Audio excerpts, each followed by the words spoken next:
trop de soleil. I mean, I shouldn't complain. J'ai pas le droit de me plaindre du soleil. J'ai genre super chaud et je suis en train de boire du thé. Peak dumb energy. But whatever. J'aime pas cet angle, il est bizarre. Oups. I guess it's a bit better. Aujourd'hui, je vous retrouve pour vous faire mon bilan de ce que j'ai lu en février. Je vais réussir à le faire cette année. Cette année sera l'année où j'arrive à parler d'absolument tout ce que je lis. Mark my words. J'ai lu 1, 2, 3, 4, 5, 6, 7, 8. J'ai lu 8 livres au mois de février. J'ai lu 2 romans graphiques, un manga. J'ai écouté 3 audiobooks. Du coup, je vais vous parler de tout ça. J'ai pas eu gros coup de cœur, je crois. Non, il y a même un livre que j'ai détesté. J'ai fait une relecture. Ouais, il n'y avait pas de truc absolument incroyable ce mois-ci. Mais bon, c'est la vie, c'est pas grave. Le premier livre que j'ai terminé, du coup, c'était un roman graphique qui s'appelle Skim de Mariko Tamaki et illustré par Gillian Tamaki. Je crois que ce sont 2 cousines. Au début, je pensais qu'elles étaient sœurs, mais je crois que ce sont des cousines. Et Skim, ça se présente. J'aimais beaucoup le style de dessin. Ça fait très genre... qu'est-ce que je pourrais vous montrer ? C'est comme ça.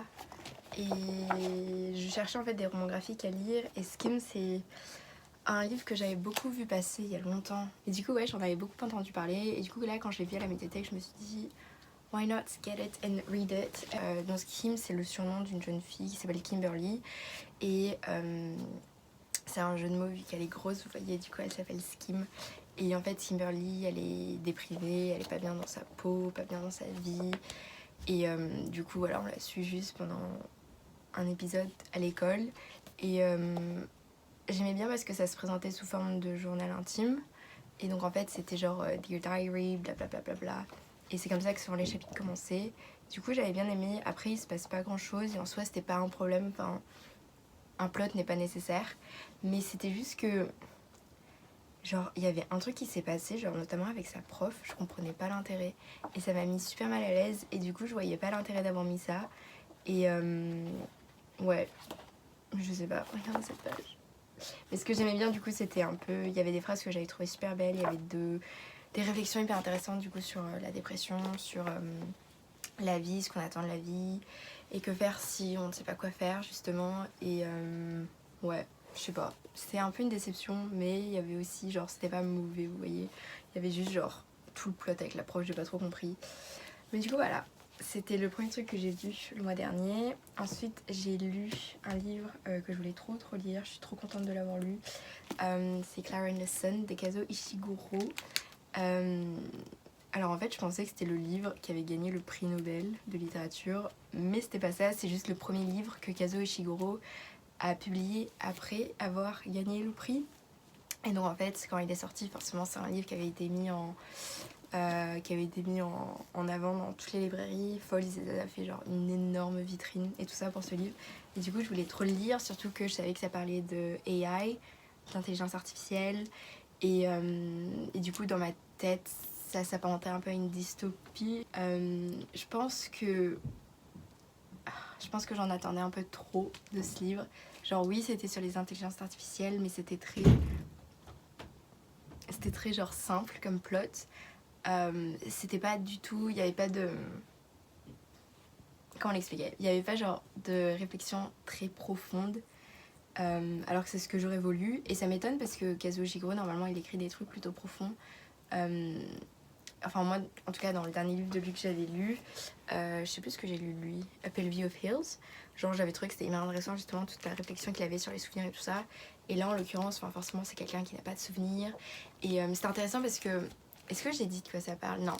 Clara est en fait un robot, une intelligence artificielle qui est au début du livre dans une boutique et qui attend d'être achetée par un enfant. Et en fait elle va se faire acheter par Josie. Et en fait dans ce monde les enfants souvent leur achètent des intelligences artificielles qui s'occupent et qui genre look after them. Et aussi pour qu'ils aient genre un ami. Et du coup Clara va devenir l'amie de Josie. Et en fait, Clara va apprendre ce que sont les émotions et apprendre ce que c'est d'être humain.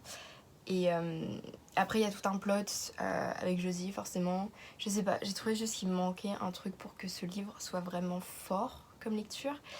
Mais c'était sympa à lire, j'ai beaucoup aimé la fin, j'ai trouvé très triste la fin. J'ai pas pleuré comme beaucoup l'ont fait, j'étais pas... Je sais pas, j'ai rien ressenti en lisant ce livre, ce qui est bizarre vu que c'est un livre qui est sur les émotions justement. Mais ouais, je pense que j'en attendais un peu trop et je m'étais fait un peu tout un plot dans ma tête. Mais du coup, ouais, j'avais un plot dans ma tête et mon plot aurait été un peu trop extrême. Mais je pense que... En fait, je sais pas si le Kazuo Ishiguro c'est fait pour moi en fait. J'ai l'impression que c'est peut-être un peu trop soft. Je pense que je lirai... En fait, le truc c'est que j'ai envie de lire Never Let Me Go et j'ai envie de lire The Remnant of the Days, qui est son livre qui a gagné le prix Nobel. Et du coup, j'ai envie de lire ces deux livres, mais j'ai peur d'avoir les mêmes réflexions à faire sur ces livres et de me dire qu'au final, c'est vraiment pas fait pour moi. Enfin, je sais pas, ça me décevrait trop de me dire ça. Bref, je sais pas, on verra. Mais voilà, du coup, ça c'est Claire in the Sun. Trop contente de l'avoir lu et de pouvoir le tick-off de ma petite TBR mentale. Ensuite, j'ai lu un livre, enfin je l'ai écouté, qui s'appelle The Cat Who Saved Books. De Sosuke Natsukawa. C'est l'histoire d'un jeune homme qui a perdu son grand-père et qui se retrouve un peu à la tête, entre guillemets, de cette bibliothèque, de cette librairie plutôt que son grand-père possédait. Sauf que forcément, c'est genre un gamin de 13 ans, du coup il va pas pouvoir garder le business très longtemps et ils vont devoir revendre genre la librairie. Et donc un jour quand il est juste à la librairie, il y a un chat qui apparaît et qui lui dit viens avec moi, on doit aller sauver les livres. Et donc du coup ils vont voyager à travers un portail et se retrouver dans un monde bizarre. Ça m'a un peu rappelé genre The Starless Sea, cet aspect. Enfin bref. Et en fait il y a 3 histoires je crois, ou 4, je sais plus, mais 4 sortes de petits épisodes dans ce livre. Et en fait chaque épisode du coup c'est un personnage que le petit garçon va rencontrer, avec qui il va parler. En fait, c'était intéressant parce il y avait beaucoup de réflexions qui étaient hyper intéressantes sur les livres et sur la place qu'on apporte aux livres et sur la valeur des livres, que ce soit genre l'objet physique ou la valeur qu'on accorde aux histoires et aux récits de façon générale. Du coup, ça c'était super intéressant. Mais mon problème, c'était que ça se lisait pas trop comme un récit en fait, ça se lisait beaucoup comme genre un truc philosophique un peu, c'était beaucoup juste genre des morales, on aurait dit un peu des fables. Et je sais pas, genre c'est un truc que j'aimais pas nécessairement écouter puisque j'aurais préféré que ce soit genre une vraie aventure, mais au final c'était pas ça. Et puis ouais, je sais pas, c'est du magical realism et c'est pas trop mon jam vraiment. Donc ouais, j'ai pas détesté ce livre, genre je l'ai pas détesté, il y a pas de quoi détester vraiment, mais je l'ai pas trouvé incroyable non plus. J'ai trouvé que juste c'était très genre je l'ai lu et je le relirai pas, je relirai pas de cet auteur je pense. C'est pas un livre que je recommanderais forcément, mais j'ai pas trouvé mauvais non plus, enfin bref, il est juste genre lu quoi. Ensuite j'ai lu le 9e tome de Spike's Family. J'ai pas grand chose à dire sur ça, mais je lis les chapitres par chunk, je les lis pas au fur et à mesure qu'ils sortent, j'attends qu'il y en ait 2-3 qui sortent puisque sinon ma mémoire genre, est totalement vide et je me souviens pas. Mais j'adore Spike's Family, je vous l'avais présenté dans mes meilleures lectures de l'an dernier. C'est un manga où on suit en gros un espion qui doit créer sa propre famille et du coup il va se trouver une femme qui est une assassin sauf qu'il le sait pas et une petite fille qui est une télépathe sauf qu'il le sait pas, et du coup il y a un peu cette dynamique entre ces 3 personnages qui est hyper intéressant et c'est trop drôle, j'aime trop l'univers de cette série et ouais j'adore les personnages vraiment. Cette famille est trop mignonne, mais ouais je recommande beaucoup et j'ai trouvé que ce tome était très bien encore. Donc du coup c'était le tome 9 et je crois que je suis au chapitre genre 60, un truc comme ça. Mais bref. Ensuite j'ai écouté un audiobook que j'ai détesté. Rien que de le voir en fait ça me trigger. Ça s'appelle Earthlings de Sayaka Murata. La couverture est trop mignonne avec le hérisson. Oh ça m'énerve, elle est trop mignonne la couverture. Earthlings c'est... Enfin, l'autrice, c'est celle qui a écrit Convenience Store Woman, donc c'est une autrice que j'avais un peu dans mon radar. J'ai pas lu sa première œuvre et je pense pas que je lirai, surtout pas après avoir lu ce livre. Quoique, en fait, je sais pas, ça m'intrigue. Il y a des... Ah, ça m'énerve. Ce livre, je sais pas. Je dis que je l'ai pas aimé, mais il y avait des trucs hyper intéressants dedans. Et du coup, j'ai presque envie de le relire. Mais cette fois avec mes yeux au lieu de l'écouter, parce que vraiment, l'écouter, c'était horrible. C'est une des pires expériences vraiment d'audiobook. Mais je pense que je le relirai peut-être. Un de ces 4. Mais du coup, peut-être que je lirai Convenience Store Woman juste pour voir comment est-ce que les thèmes, et aussi parce que ce sont deux univers totalement différents. Enfin bref.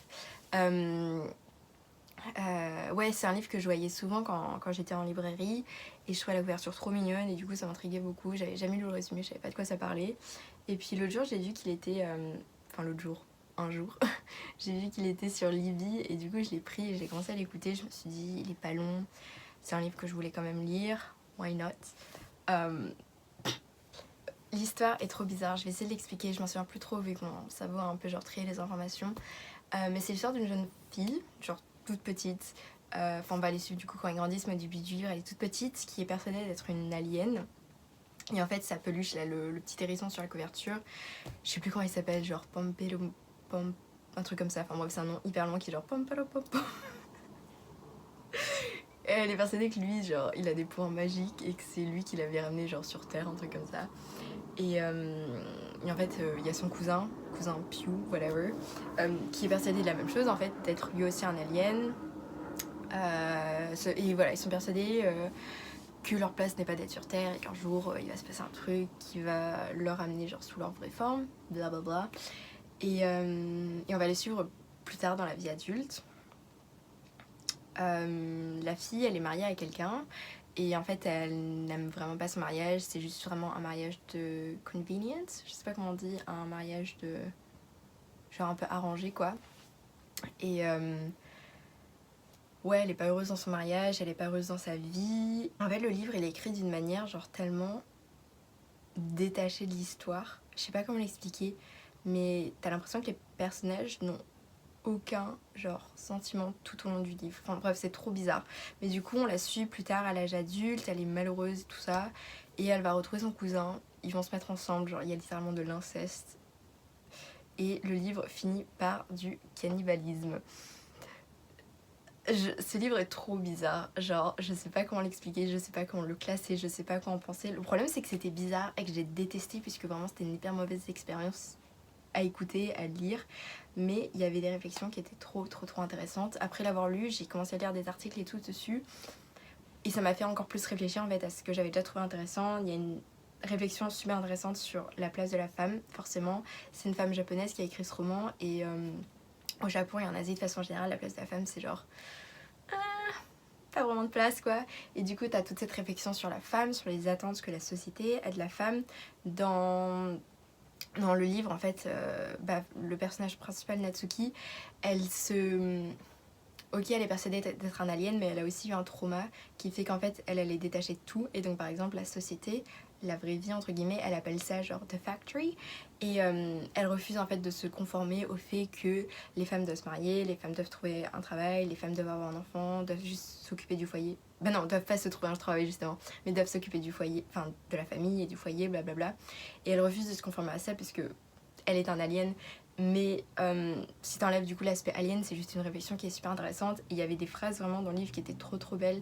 Et il y a toute une réflexion sur le capitalisme et ce que ça a engendré sur le monde, avec notamment la destruction de la planète et tout ça. Enfin, en soi, il y avait des trucs super intéressants dans le livre. Et c'est pour ça que je me dis que j'ai envie de lire Convenience Store Woman, parce que je pense que ce sera les aspects que j'ai trouvés intéressants de la réflexion de l'autrice, sans l'aspect trop bizarre, genre alien, sci-fi, whatever. Je sais pas, je suis très confuse. Vraiment, c'est un livre, quand je le lisais, j'étais juste genre, quand est-ce que ça se finit? Allez, on accélère, puisque là, j'en peux plus. Et à la fin, quand je suis arrivée à la partie du calisbanisme, genre vraiment, j'ai dû écouter ça 3 fois, puisque j'étais pas sûre d'avoir bien entendu. Mais c'était justement, quand on y réfléchit, genre, c'était juste genre la suite logique à tout ce qui se passait dans le livre, et c'était trop intéressant. C'est hyper genre contradictoire. Je dis que j'ai détesté le livre et qu'il est intéressant, mais bref. Mais ouais, faudrait vraiment que je le relise un jour, pas tout de suite. Mais il faudrait que je le relise. Je pense que le livre, en fait, t'es juste constamment dans une genre phase, genre hyper confused. Et il y a jamais... Enfin, les explications n'arrivent jamais, du coup c'est très compliqué. Mais voilà, je pense que une fois que j'ai lu et que genre je peux mettre tout l'univers, le world building et tout ça de côté, bah, je pourrais me concentrer sur ce qui est intéressant. Enfin bref, contente d'avoir lu ce livre, contente de savoir ce que c'est. C'est la couverture la plus trompeuse vraiment de toute l'histoire des couvertures. Je déteste le graphic designer de ce livre, mais voilà. Ensuite, j'ai lu un roman graphique qui s'appelle Lost at Sea de Brian O'Malley. C'est l'auteur de Scott Pilgrim pour ceux qui connaissent. Et j'ai pas lu Scott Pilgrim, enfin j'ai vu le film, mais j'avais lu... il est plus là. J'avais lu un livre de lui qui s'appelle Seconds, qui est genre un hyper gros graphic novel. Il était à ma médiathèque en France, je m'en souviens. Et ouais, du coup, quand j'ai reconnu son nom sur la couverture, je me suis dit, bah tiens, pourquoi pas. Et puis j'aimais beaucoup le titre, Lost at Sea. C'est l'histoire d'une jeune fille qui va se retrouver à faire un road trip avec des personnes de sa classe avec qui elle n'est pas particulièrement proche. Et en fait, elle va avoir beaucoup de flashbacks, enfin bref. Et en fait, elle est pas très bien dans sa tête, elle est déprimée. Et vers la fin du livre, il y a plein de chats, c'est trop mignon. Mais du coup, en fait, elle va être persuadée qu'un chat a volé son âme, sa soul, et elle va être un peu à la recherche de son âme. Et ouais, c'était très mignon. J'ai pas trouvé ça incroyable comme lecture. Il y a des réflexions et des pages qui étaient super belles. Il y avait des phrases que j'ai beaucoup aimées aussi. Mais ouais, c'est pas ouf. Après, c'est hyper court. T'as clairement pas le temps de t'attacher à qui que ce soit ou même de développer un véritable plot, je pense. Et c'était vraiment juste genre un morceau de vie. Ça s'apparente beaucoup à Skim. Sincèrement, c'est 2 romans graphiques qui sont sur la dépression, qui sont juste des morceaux de vie et qui n'ont pas vraiment de plot. Enfin bref. Mais voilà, j'avais bien aimé quand même. Et j'ai trouvé que c'était très cute à lire. Et j'aime beaucoup son style de dessin, vraiment. Je pense pas que je lirais Scott Pilgrim, puisque il y a beaucoup de livres et ça m'intéresse pas plus que ça. Mais j'avais bien aimé Seconds aussi, que je vous recommande. Seconds, c'est un peu plus de la sci-fi, il me semble. Mais voilà, that's that. Ensuite, plus que 2 livres, j'ai écouté un audiobook. J'ai fait une relecture de Daisy Jones and the Six de Taylor Jenkins Reid, parce que j'avais vu qu'il était sur Libby. Et je sais pas, je voulais un peu le relire puisque je m'en souvenais plus du tout. Et en fait, je cherchais un truc à écouter pendant que je travaillais. Et comme j'ai déjà lu Daisy Jones and the Six, je ressentais pas le besoin de me concentrer nécessairement sur tout ce qu'il disait. Genre, je pouvais un peu phase in et phase out. Et en plus aussi, j'avais entendu énormément de bien sur l'audiobook. Et en effet, l'audiobook est trop bien pour ce livre. Pour ceux qui savent pas, c'est un livre qui est écrit sous forme d'interview. En fait, du coup, il y a juste des personnages qui parlent et qui répondent à des questions qu'on leur pose. Et du coup, en fait, pour l'audiobook, chacun des personnages est joué par un acteur différent. Et donc, du coup, ça s'écoute un peu comme un documentaire. Et du coup, c'était hyper bien écouté. J'aimais beaucoup la voix de Daisy Jones, elle était trop bien. J'aimais pas la voix de Billy, je sais pas trop. Mais ouais, c'est un livre que j'ai adoré. J'adore Taylor Jenkins Reid, j'adore toutes ses œuvres que j'ai lues pour l'instant. Ça a toujours été des 5 sur 5. Et je sais pas quoi dire de plus. It was a nice read. Très contente de l'avoir lu. Pour ceux qui savent pas, petit résumé. On va suivre Daisy Jones, qui est une sorte de groupie, de groupe un peu de rock et tout ça. Et elle va rejoindre un groupe qui s'appelle The Six, qui est un groupe de rock. Et en fait, ça va être un peu l'histoire de ce groupe et comment est-ce qu'ils sont genre came to fame, genre leur ascendance. Et comment est-ce que ensuite il se passe un truc forcément entre Daisy et Billy qui a détruit le groupe et comment est-ce que du coup ils sont... Et j'ai super hâte pour la série, genre vraiment de voir Sam Claflin dans cette era, ça va être trop cool. Ensuite j'ai lu un livre que j'ai... Je sais pas ce que j'ai pensé de ce livre. J'ai mis combien? J'ai mis 3 étoiles aussi. Est-ce que tous les livres que j'ai lus ces mois-ci c'était des 3 étoiles? Je vais canner. C'est soit des 3 étoiles, soit des 2 étoiles. Ah, c'est trop nul. J'ai lu Hamnet de Maggie O'Farrell. Je l'ai vu à la médiathèque. Et je me suis dit pourquoi pas. Je voulais pas lire ce livre au début. Il m'intimidait beaucoup puisque je pensais que ce serait écrit comme du Shakespeare. Et j'étais là en mode non, je veux vraiment pas. Mais je sais pas pourquoi, un matin, vraiment, je me suis réveillée, je me suis dit non, mais en fait, j'ai envie de le lire. Genre, vraiment, j'ai envie de le lire. Et du coup, je l'ai pris. Déjà, ce livre, genre, il y a tellement tout qui tombe. C'est insupportable. Au milieu du livre, il y a des pages random qui tombaient aussi. Ça rajoutait à l'expérience, I guess. Peut-être que Shakespeare lisait ses livres comme ça, je ne sais pas. Mais du coup, parce que c'est pas mon livre, je l'ai emprunté à la médiathèque, mais du coup, j'étais là, j'avais trop peur de perdre des pages, de les déchirer. parce que bah, c'est trop chiant pour la personne qui les lirait après moi quoi. Je pense pas en avoir perdu. Hamnet c'est le livre qui a gagné le Women's Prize for Fiction de 2020. Et du coup c'est un livre que j'ai beaucoup vu quand j'allais en librairie. Qu'est-ce que je raconte? En librairie. Et c'est un livre aussi dont beaucoup de gens ont parlé. Et c'est un livre vraiment que je voyais beaucoup dans le métro. Genre il y a plein de gens qui lisaient dans le métro. Et c'est un livre qui est vendu un peu comme étant le livre sur la famille de Shakespeare, donc les personnes qui ont toujours été un peu dans l'ombre. Et en fait, Shakespeare n'est jamais. Enfin, le prénom de William Shakespeare, William, donc n'est jamais cité dans le livre, ni Shakespeare. Je sais pas s'ils disent Shakespeare ou pas. De toute façon générale, c'est quoi leur nom de famille? Bah, je pense pas qu'ils disent Shakespeare non plus en fait. Parce que bah, du coup, si on dit leur nom, enfin si on dit son nom plutôt, ça va mettre le spotlight sur lui et pas sur les autres. Enfin bref. Il y a un truc que je comprends pas, c'est qu'en fait, c'est un livre qui est censé être sur la femme de Shakespeare. Et en lisant le livre et en voyant le titre, Hamnet, je pensais que ça serait sur son fils. Mais son fils, il a vraiment genre un screen time, enfin un page time, je sais pas comment ça se dit, mais de genre 3 pages. Vraiment, son fils, il apparaît à peine dans le livre, c'est vraiment focalisé sur sa femme.